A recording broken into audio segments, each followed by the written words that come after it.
Udah. Baik. Assalamualaikum warahmatullahi wabarakatuh. Selamat malam, salam sejahtera untuk kita sekalian. Salam, Om Swastiastu, Namo Buddhaya, salam kebajikan, salam bahagia, salam sehat dan rahayu untuk kita semua. Yang saya hormati Pak Direktur Penyidikan pada Jampitsus beserta para Kasubdit dan jajaran, teman-teman yang ada di Puspenkum, hadir Pak Kabid dan Kasubdit, dan teristimewa buat rekan-rekan media yang sudah hadir memenuhi undangan kami pada malam hari ini. Tentu yang pertama kita patut memanjatkan puji syukur kepada Sang Ilahi atas berbagai nikmat, khususnya nikmat sehat, sehingga kita bisa melakukan aktivitas hingga pada malam hari ini dengan penuh keberkahan, kebaikan. Rekan-rekan media, pada kesempatan yang baik ini kami akan menyampaikan perkembangan penyidikan perkara dugaan tindak pidana korupsi pada program digitalisasi pendidikan tahun 2019-2022 pada Kemendikbudristek.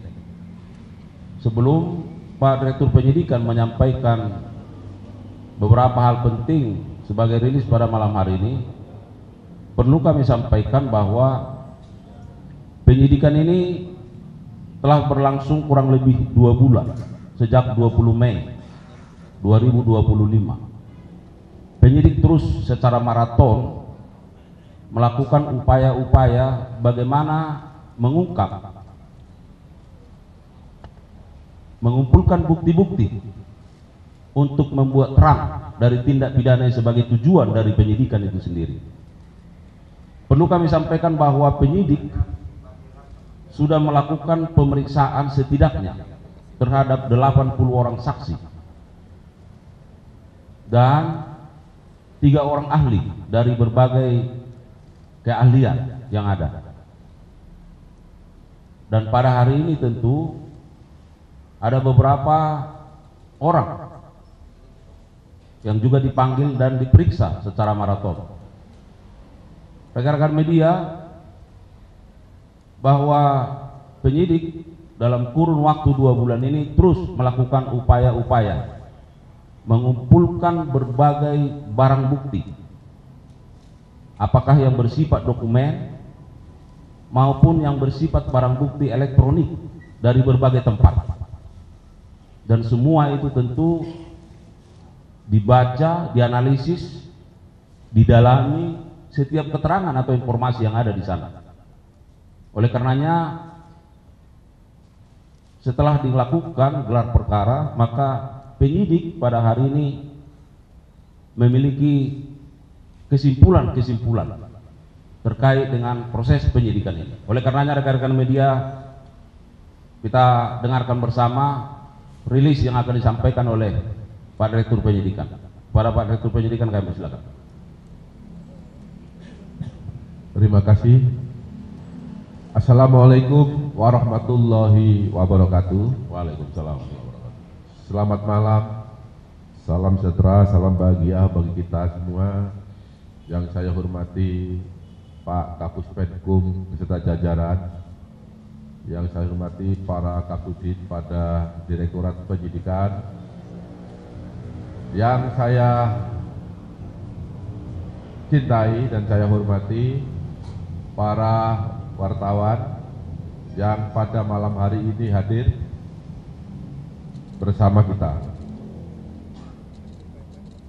Pada malam hari ini saya ingin menyampaikan tentang perkembangan perkara dugaan tindak pidana korupsi pada Kementerian Pendidikan dan Budaya, Riset Teknologi atau Dikbudristek Republik Indonesia dalam program digitalisasi pendidikan tahun 2019 sampai dengan tahun 2022. Terkait dengan perkara tersebut dapat saya sampaikan sebagai berikut. Bahwa pada tahun 2020 sampai dengan tahun 2022, Kementerian Pendidikan dan Kebudayaan, Riset dan Teknologi Republik Indonesia melaksanakan kegiatan pengadaan teknologi informasi dan komunikasi atau TIK untuk PAUD, SD, SMP, dan SMA dengan total anggaran keseluruhan 9,3 triliun. Dana tersebut bersumber dari APBN pada Satuan Pendidikan Kemendikbudristek dan DAK yang tersebar hampir di seluruh kabupaten dan kota di Indonesia dengan tujuan untuk dapat digunakan anak-anak sekolah termasuk daerah 3T, yaitu terdepan, terluar, dan tertinggal sebanyak 1.200.000 unit. Dalam pelaksanaan pengadaan tersebut, SW selaku Direktur Sekolah Dasar, Direktorat Jenderal Pendidikan Anak Usia Dini, Pendidikan Dasar, dan Pendidikan Menengah pada tahun 2020 sampai dengan tahun 2021 sekaligus sebagai kuasa pengguna anggaran di lingkungan Direktorat Sekolah Dasar tahun 2020 sampai dengan 2021 bersama-sama dengan MUL selaku Direktur SMP, kemudian JT selaku Staf Khusus Menteri dan IBAM selaku konsultan teknologi di Kemendikbudristek telah melakukan perbuatan melawan hukum, menyalahgunakan kewenangan dengan membuat petunjuk pelaksanaan yang mengarah ke produk tertentu, yaitu Chrome OS untuk pengadaan teknologi informasi dan komunikasi atau TIK dengan menggunakan Chrome OS pada tahun anggaran 2020 sampai dengan tahun 2022, sehingga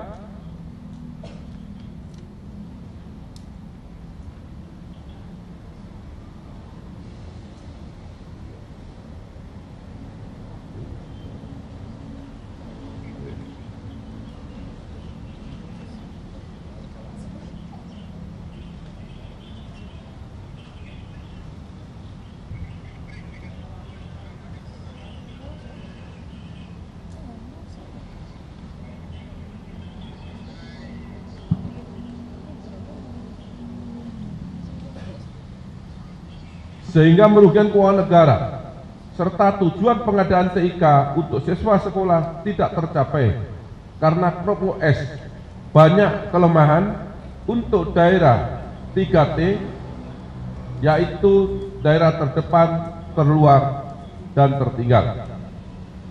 Adapun perbitan SW dan MUL dapat disampaikan sebagai berikut. Yang pertama, JS selaku Staf Khusus Menteri Pendidikan Kebudayaan sejak tanggal 2 Januari 2020 sampai dengan 20 Oktober 2024. Pada bulan Agustus 2019 bersama-sama dengan NAM, Fiona membentuk grup WhatsApp bernama Mas Menteri Kortem yang sudah membahas mengenai rencana pengadaan program digitalisasi pendidikan di Kemendikbudristek, dan apabila nanti 6 diangkat sebagai Menteri Kemendikbud Ristek. Kemudian pada tanggal 19 Oktober 2019, Nam diangkat sebagai menteri di Kemendikbud Ristek. Pada bulan Desember 2019, JS mewakili Nam membahas teknis pengadaan TIK menggunakan Chrome OS dengan Yeti Kim dari Pusat Studi Pendidikan dan Kebijakan atau PSPK.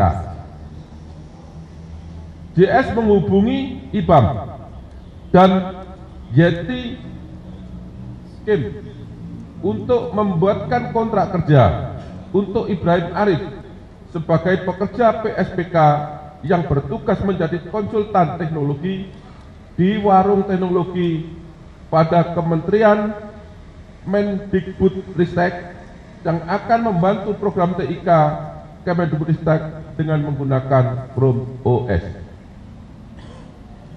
JS selaku staf khusus menteri bersama Fiona memimpin rapat-rapat melalui Zoom meeting, meminta kepada SW selaku direktur SD,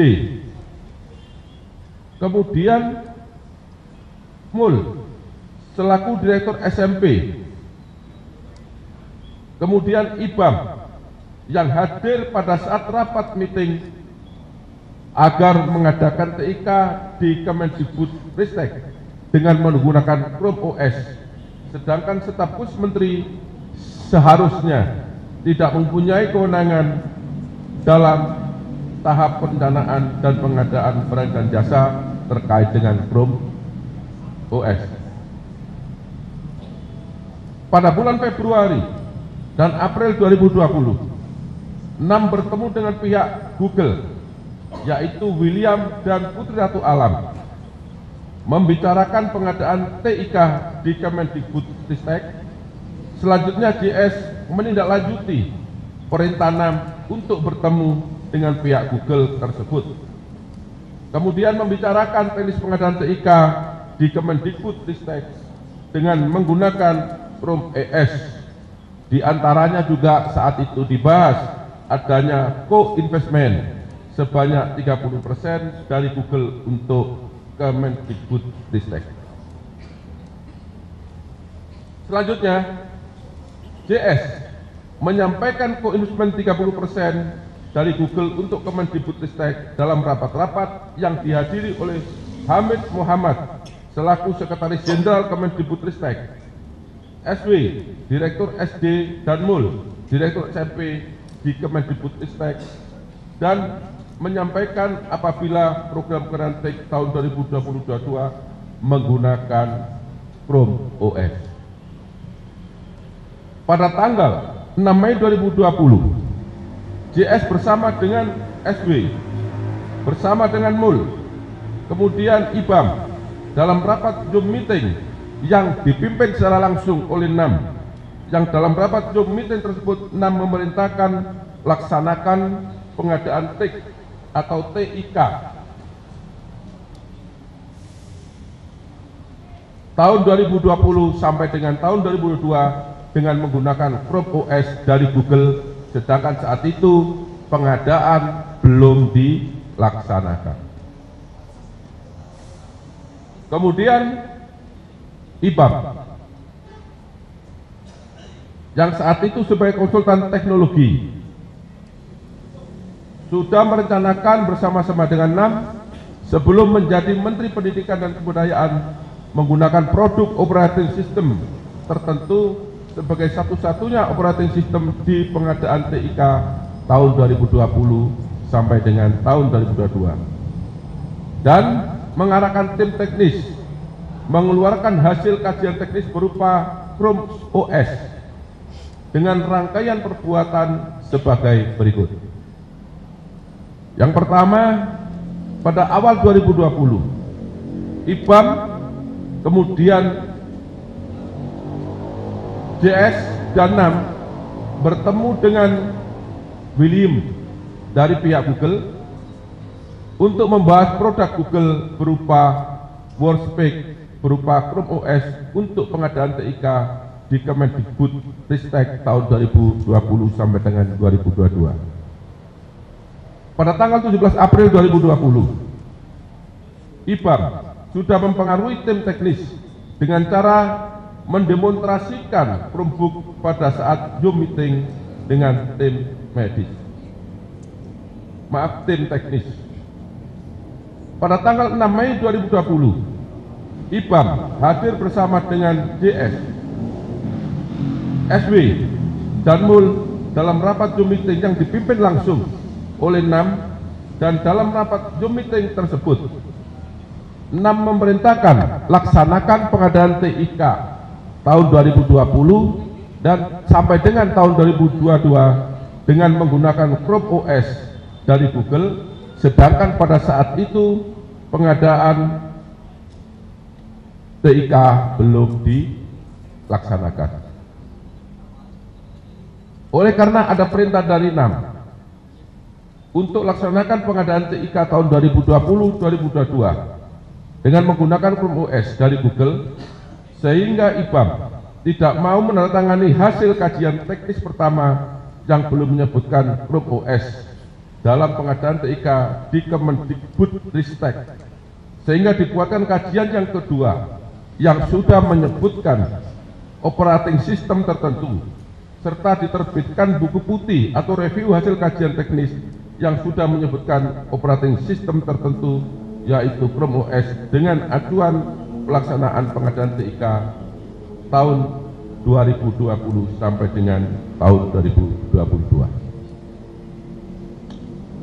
Kemudian ketiga, SW selaku Direktur Sekolah Dasar, Direktorat Jenderal Pendidikan Anak Usia Dini, Pendidikan Dasar dan Pendidikan Menengah pada tahun 2020 sampai dengan tahun 2021, sekaligus sebagai kuasa pengguna anggaran di lingkungan Direktorat Sekolah Dasar tahun anggaran 2020 sampai 2021. Dan saat ini yang bersangkutan menjabat sebagai fungsional madya pada Direktorat SMA. Pada tanggal 6 Mei 2020, SW hadir bersama dengan MUL, JS, kemudian IBAM dalam rapat Zoom meeting yang dipimpin NAM. Yang dalam rapat Zoom meeting tersebut NAM memerintahkan laksanakan pengadaan TIK tahun 2020-2022 dengan menggunakan Chrome OS dari Google. Dan saya ulangi lagi, dalam rapat tersebut yang dihadiri oleh 4 orang tadi, pengadaan TIK ini masih belum dilaksanakan. Pada tanggal yang sama, tanggal 6 Juni 2020, dalam kegiatan rapat dengan tim teknis untuk meminta tim teknis segera menyelesaikan hasil kajian teknis,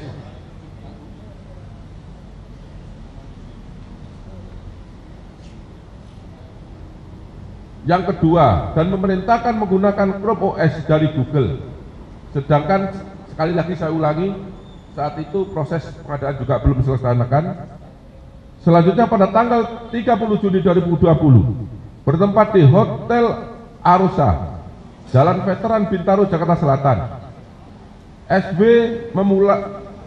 menemui temannya bersama Iksan Tanjung, menyuruh Bambang Hadiwaluyo selaku pejabat buat komitmen pada Direktorat SD tahun 2020 agar menindaklanjuti perintah NAM untuk memilih pengadaan TIK dengan operating system Chrome OS dengan metode e-katalog.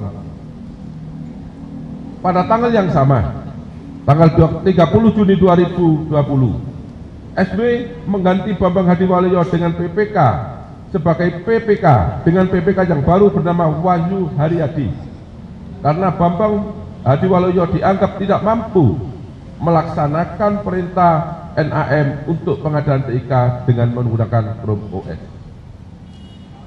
Pada tanggal yang sama, 30 Juni 2020, sekitar jam 22.00 WIB, Wahyu Haryadi menindaklanjuti perintah SW untuk segera klik setelah bertemu dengan Indra Nugraha, yaitu pihak penyedia dari PT Bhinneka Mentari Dimensi, bertempat di Hotel Amusa untuk pengadaan TIK tahun 2020 dengan menggunakan Chrome OS. Bahwa SB memerintahkan Wahyu Haryadi selaku PPK untuk mengubah metode e-katalog menjadi sistem informasi pengadaan sekolah dan membuat petunjuk pelaksanaan bantuan pemerintah pengadaan TIK di Kemendikbudristek untuk sekolah dasar sebanyak 15 unit laptop dan konektor 1 unit per sekolah dengan harga Rp88.250.000 dari dana transfer Satuan Pendidikan Kemendikbudristek. Selanjutnya SW membuat petunjuk pelaksanaan atau juklak tahun 2021 untuk pengadaan tahun 2021 sampai dengan tahun 2022 yang mengarahkan Chromebook OS untuk pengadaan teknologi informasi dan komunikasi atau TIK dengan menggunakan Chrome OS. Yang keempat, Saudara Mul selaku Direktur Sekolah Menengah Pertama pada Direktorat Jenderal Pendidikan Anak Usia Dini, Pendidikan Dasar, Pendidikan Menengah pada tahun 2020 sampai dengan 2021, sekaligus sebagai kuasa pengguna anggaran di lingkungan Direktorat Sekolah Menengah Pertama tahun anggaran 2020 sampai dengan tahun 2021 menindaklanjuti perintah NAM untuk mengarahkan pengadaan TIK menggunakan Chrome OS kepada pejabat pembuat komitmen dan pihak ketiga yaitu penyedia. Adapun perbuatan tersebut dilakukan oleh MUL dengan cara sebagai berikut. Pada tanggal 30 Juni 2020 pada pukul 22.00 waktu Indonesia bagian Barat bertempat di Hotel Arosa, Jalan Veteran Bintaro, Jakarta Selatan, memerintahkan Harnowo Susanto selaku pejabat pembuat komitmen pada Direktorat Sekolah Menengah pada tahun 2020 untuk mengklik pengadaan TIK tahun 2020 dengan diarahkan ke satu penyedia yaitu PT Bhinneka Mentari Dimensi dengan menggunakan Chrome OS.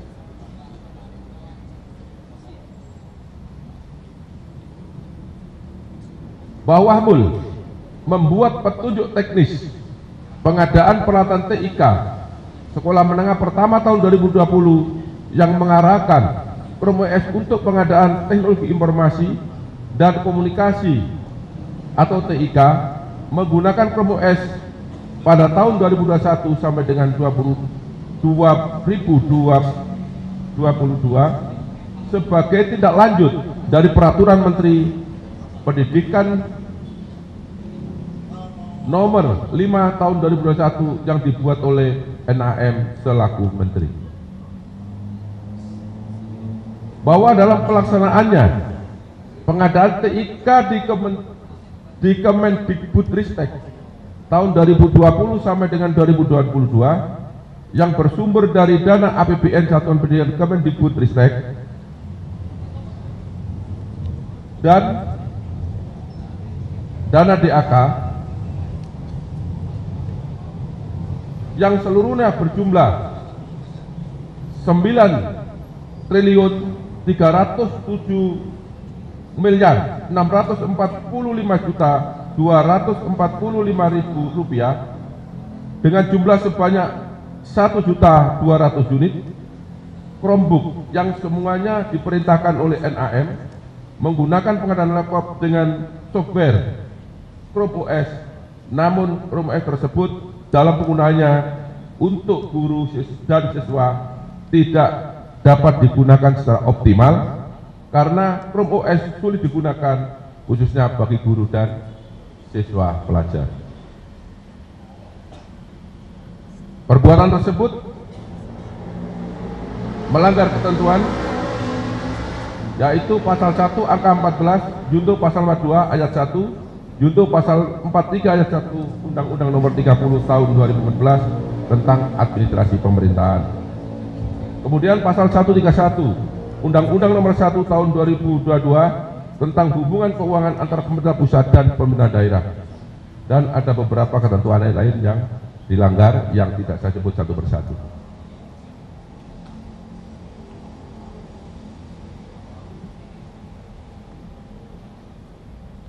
Bahwa perbuatan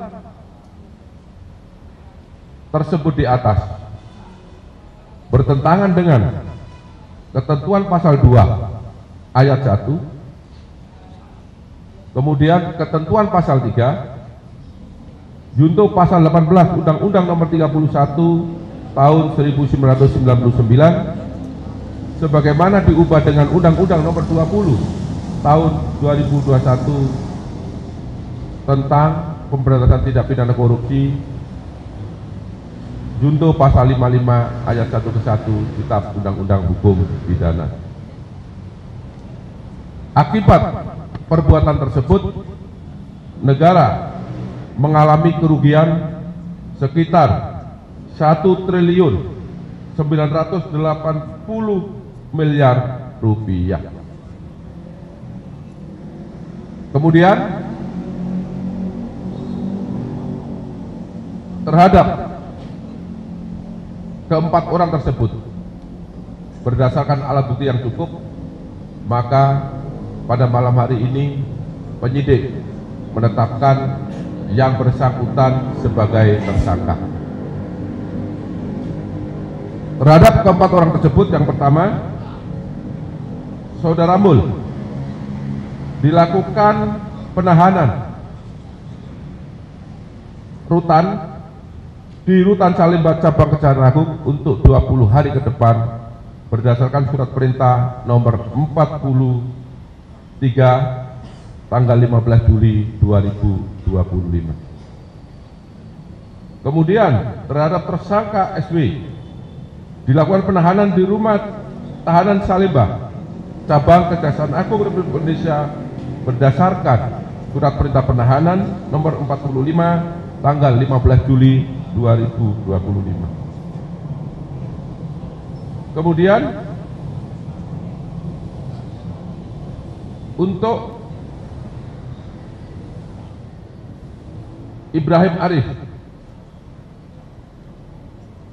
yang bersangkutan dilakukan penahanan kota karena berdasarkan hasil pemeriksaan dokter yang bersangkutan mengalami gangguan jantung yang sangat kronis, sehingga berdasarkan rapat penyidik yang bersangkutan tetap dilakukan penahanan untuk tahanan kota dengan surat perintah penahanan nomor 44 tahun 2025 tanggal 15 Juli 2025. Demikian yang dapat saya sampaikan.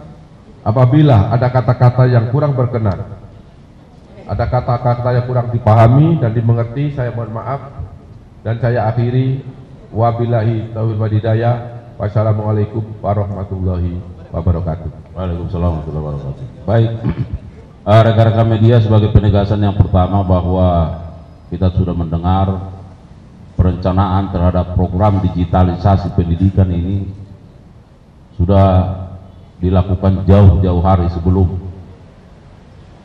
periode tahun anggaran 2020-2022 ya, bahkan sudah direncanakan sebelum yang bersangkutan masuk di kabinet.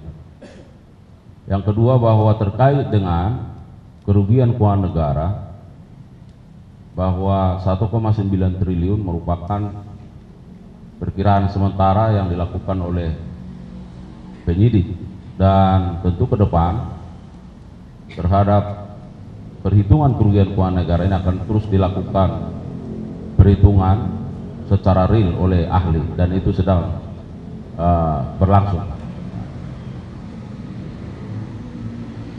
Tadi baru disampaikan Pak Direktur Penyidikan terhadap 3 orang.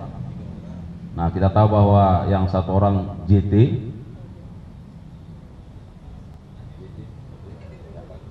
ya, karena yang bersangkutan tidak berada di Indonesia, ya, dan sudah beberapa kali dipanggil secara patut dalam kapasitas sebagai saksi, tidak mengindahkan surat panggilan. Ya, jadi supaya ada informasi bagi kita, ya, karena tadi ditetapkan 4 orang tersangka, tetapi terkait dengan penahanan baru terhadap 3 orang. Saya kira itu perkembangan yang dapat disampaikan oleh Pak Direktur Penyidikan. Terima kasih. Jika rekan-rekan media masih ingin mendapatkan informasi lanjutan, barangkali ada pertanyaan, 1, 2, silakan.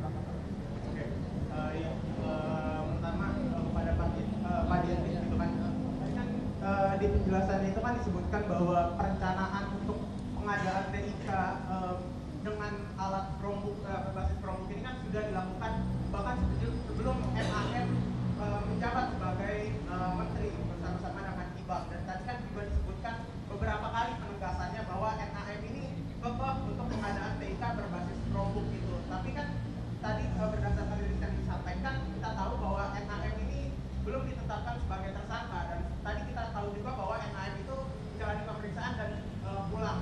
Lalu perannya ini seperti apa? Karena kalau dari penjelasan Pak Dirjen tadi kan itu sebenarnya cukup krusial gitu peran NAM. Kedua, tadi kan disebutkan pengaji yang pertama gitu. Apakah ada alasan khusus kenapa NAM kekeh gitu pakai Chromebook? Apakah dia mendapatkan keuntungan ataupun ada keuntungan tertentu misalkan dari pihak Google, entah itu kepada NAM ataupun kepada perusahaan yang didirikan oleh NAM itu sebelum menjabat dalam bentuk investasi dari Google kepada Gojek atau Goto yang sekarang itu, atau seperti apa, atau kepada NAM itu sendiri? Ya, semangatnya luar biasa. Terima kasih. Silakan Pak Dir. Pertanyaannya panjang ya? Ya, dengan semangat. Ya. Teman-teman wartawan, ini perlu juga saya sampaikan bahwa di dalam ketentuan undang-undang kita, Undang-Undang Tindak Pidana Korupsi 3199 dan dirubah Undang-Undang 20 tahun 2001, khususnya pasal 2 dan 3 itu tidak mensyaratkan bahwa seseorang yang melakukan tindak pidana itu harus mendapatkan keuntungan. Nah, ini dulu yang perlu dipahami dan saya luruskan, ya. Ketika dia menguntungkan orang lain atau korporasi, maka bisa dikenakan ketentuan pasal ini. Apabila di sana ada niat jahat, ada kesengajaan bahwa perbuatan yang dia lakukan itu melanggar hukum dan merugikan keuangan negara atau perekonomian negara. Itu dulu ya yang saya sampaikan. Yang kedua, apa keuntungan yang diperoleh oleh NAM? Ini yang sedang kami dalami.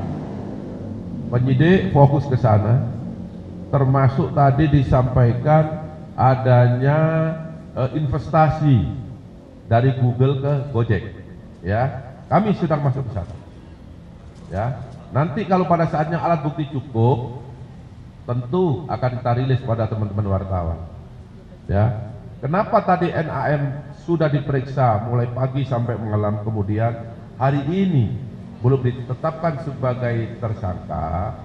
Karena berdasarkan kesimpulan penyidik masih perlu ada pendalaman alat bukti. Untuk itu teman-teman nggak usah khawatir, beberapa kegiatan atau kasus yang kita tangani tidak berhenti sampai di tahap pertama, tapi ada kedua dan seterusnya. Sabar ya, sabar. Karena bicara hukum, bicara alat bukti, ya, bicara alat bukti. Ketika 2 alat bukti cukup, pasti akan kami tetapkan sebagai tersangka. Baik, saya kira jelas. Silakan. Bapak, kalau dari Kompas masih soal kenapa NAM tidak menjadi tersangka. Ini kan kalau kita berkaca dari kasusnya Tom Lembong ini kan tidak satu, dia tidak mendapatkan keuangan, keuntungan, dan juga dia mungkin tidak ada dalam tanda kutip mens rea ya, tapi kan di dalam dakwaannya kan dia memberikan keuntungan, menyebabkan keuntungan untuk pihak-pihak. Di dalam kasus ini kan sudah disebutkan kalau NAM, satu, dia memaksakan ada Chromebook. Kedua, dia sudah menguntungkan memberikan satu jalan lah kepada si PT Bhinneka itu sebagai penyedia utama di dalam Chromebook ini. Ini alasannya, apakah dua hal itu tidak menjadi hal yang cukup dari penyidik untuk tetap menetapkan NAM sebagai tersangka malam ini, Pak? Ya, ya. Pertanyaan yang bagus ya. Kembali lagi saya jelaskan bahwa menetapkan suami tersangka itu minimal 2 alat bukti. Kami masih kembangkan bukti-bukti yang lain. Memang dari keterangan para saksi, termasuk 4 yang sudah tersangka ini, memang pernah ada rapat Zoom meeting yang dipimpin oleh NAE, yang dimana di sana agar menggunakan Chrome OS, yang pada saat itu sudah saya sampaikan belum dilakukan lelang atau proses pengadaan barang dan jasa. Namun kami juga perlu alat bukti yang lain, alat bukti dokumen, alat bukti petunjuk, ya kan, alat bukti keterangan ahli untuk NAM. Nah, untuk itu saya ulangi lagi, ketika 2 alat bukti cukup, pasti penyidik akan menetapkan siapapun orangnya sebagai tersangka. Cukup? Baik, satu lagi ya. Pak, itu satu tersangka kan masih berada di luar negeri, terus langkah kejaksaan untuk menangkap yang bersangkutan bagaimana, Pak? Ya, saudara JS atau JT ya, memang sudah dilakukan pemanggilan oleh penyidik dengan patut 3 kali berturut-turut, tapi yang bersangkutan tidak hadir. Ya, bahkan yang bersangkutan melalui kuasa hukumnya minta diminta keterangan secara tertulis, tapi itu tidak dikenal dalam sistem hukum kita, sehingga keterangannya yang dikirim ke kita, ke penyidik secara tertulis, nanti mungkin dapat digunakan sebagai alat bukti surat. Nah, langkah apa yang sudah dilakukan? Kami pertama sudah melakukan DPO, ya, dan tentu kami bekerja sama dengan pihak terkait agar yang bersangkutan bisa hadir, bisa pulang di tanah air. Saya rasa itu ya.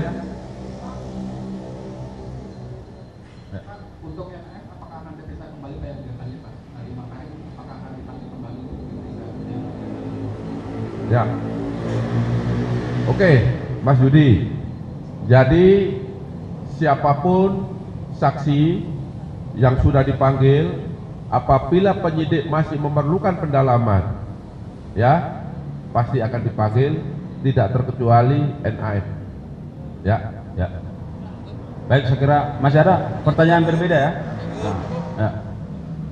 Terima kasih Pak Kapus dan Pak Dedrik. Jadi pertanyaan ini kan penetapan tersangka baru pada klaster dari pihak Kemendikbudristek. Ini buat klaster perusahaan itu gimana nasibnya? Seperti Google kan disebutnya juga permintaan dari GT itu 30% fee ya buat proyek tersebut. Terus juga ada beberapa vendor yang disebut sempat ada 5 vendor, salah satunya Zirex, Exio, Acer dan Alphon, itu bagaimana nasibnya? Itu apa peluang bahkan tersangka juga menyusul dari 4 tersangka ini. Terus juga itu kan sempat heboh dulu masalah suami juristan ini kan JT itu petinggi dari Google ya. Saya dapat informasi inisial nama suaminya itu adalah AHD. Itu bagaimana pendalamannya terhadap suami juristan ini dikabarkan sebagai orang dekat Google itu? Apakah nanti ketika menyebut paksa JT nanti bakal membawa juga suaminya buat diperiksa? Kayak gitu aja saya kembalikan. ya. Terima kasih. Untuk para rekanan dalam pengadaan Chrome OS ini masih dalam pendalaman. Memang sudah ada beberapa yang dipanggil, namun kembali lagi sampai saat ini penyidik masih belum cukup alat bukti. Tapi pertanyaannya, apakah rekanan tidak ada tersangka? Nah, saya rasa teman-teman wartawan sabar ya. Kan tidak mungkin itu pengadaan hanya di instansi pemerintah, kan pasti ada penyedia, ada pelaksana. Kemudian untuk suami juristan, sampai detik ini, sampai saat ini kami belum dapat informasi terkait suaminya bekerja di mana, karena juristan saja kami panggil sampai 3 kali berturut-turut dengan patut belum hadir. Jadi tetap ini akan dikembangkan oleh penyidik. Ya. Saya kira demikian ya, bahwa proses penyidikan ini masih terus berlangsung ya, dan saat ini penyidik sudah menetapkan 4 orang tersangka, dan bagaimana nanti perkembangan selanjutnya dari perkara ini tentu akan kita update ya sesuai perkembangannya. Saya kira demikian. Terima kasih kepada teman-teman media yang luar biasa yang terus memberikan dukungan terbaik bagi institusi Adi-Aqsa yang terus bergerak ke arah yang lebih baik. Demikian, mohon maaf kalau kekurangan. Billahi taufiq wal hidayah. Wassalamualaikum warahmatullahi wabarakatuh.